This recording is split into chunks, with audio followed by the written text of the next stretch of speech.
We provide you the platform to turn your dreams into reality. Give wings to your aspirations with KR Mangalam University. कहावत है, बेगानी शादी में अब्दुल्ला दीवाना। लेकिन क्या आपने कभी सुना है दुश्मन की जीत पर कोई जश्न मनाए? तो चलिए, क्या कुछ चल रहा है आपको समझाते हैं। नमस्कार, दैनिक जागरण में आपका स्वागत है और मैं आपके साथ प्रिया बिस्ट। पश्चिम बंगाल विधानसभा चुनाव 2026 के नतीजों में भाजपा प्रचंड बहुमत की ओर है, लेकिन असली खेला तो माकपा यानी कि लेफ्ट के दफ्तरों में हो रहा है। सवाल ये है, जब भाजपा जीत रही है तो लाल झंडे वाले क्यों नाच रहे हैं? क्यों माकपा के दफ्तरों में मिठाई बंट रही है? आज हम इस अजीब जश्न के पीछे छिपे उन गहरे राजनीतिक कारणों की परतें खोलेंगे, जिन्हें समझना हर वोटर के लिए जरूरी है।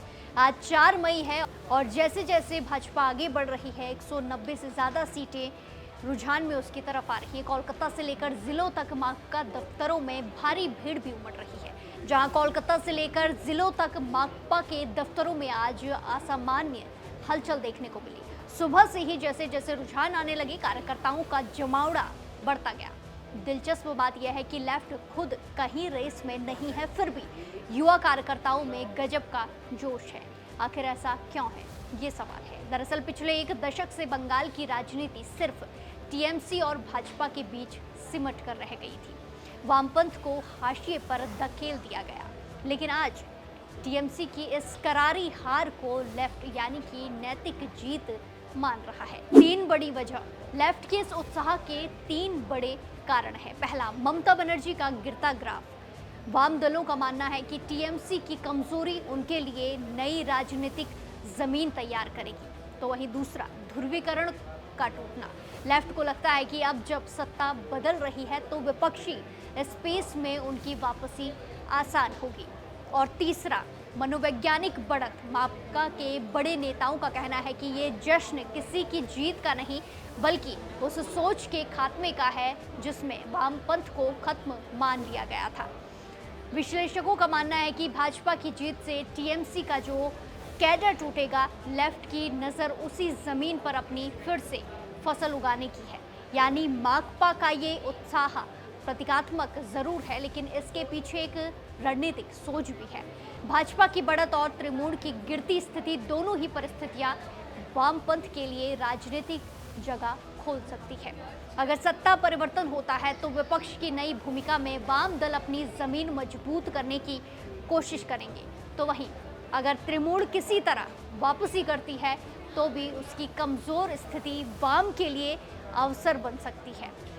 अंत, बंगाल की राजनीति में यह दृश्य एक दिलचस्प मोड़ लेता दिखाई देता है, जहां असली मुकाबला 2 दलों के बीच है, लेकिन तीसरा खिलाड़ी भी अपनी वापसी की पटकथा लिखने की कोशिश में जुटा हुआ है। तो क्या ये जश्न वाकई भविष्य की किसी वापसी का संकेत है, मैसेज है, या फिर ये सिर्फ टीएमसी की हार की एक खुशी मात्र है? बंगाल की राजनीति अब नए त्रिकोण की ओर बढ़ रही है, जहां मुकाबला भले ही 2 के बीच हो, लेकिन तीसरा खिलाड़ी अपनी वापसी की पटकथा लिखने में जुटा हुआ है। बंगाल के नतीजों ने एक बात तो साफ कर दी है कि राजनीति में कुछ भी स्थायी नहीं है।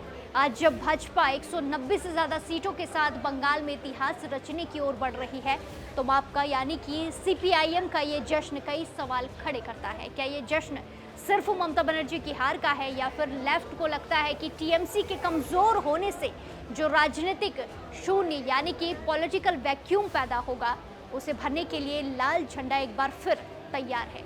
याद रखिए, बंगाल में इस बार 92% से ज़्यादा के रिकॉर्ड तोड़ वोटिंग हुई है। जनता ने बदलाव के लिए अपना जनादेश दे दिया है। शुवेंदु अधिकारी और भाजपा के लिए ये उनकी कड़ी मेहनत का फल है, लेकिन लेफ्ट के लिए ये बेगानी शादी में अब्दुल्ला दीवाने वाली स्थिति उनकी भविष्य की रणनीति का एक छोटा सा ट्रेलर मात्र है।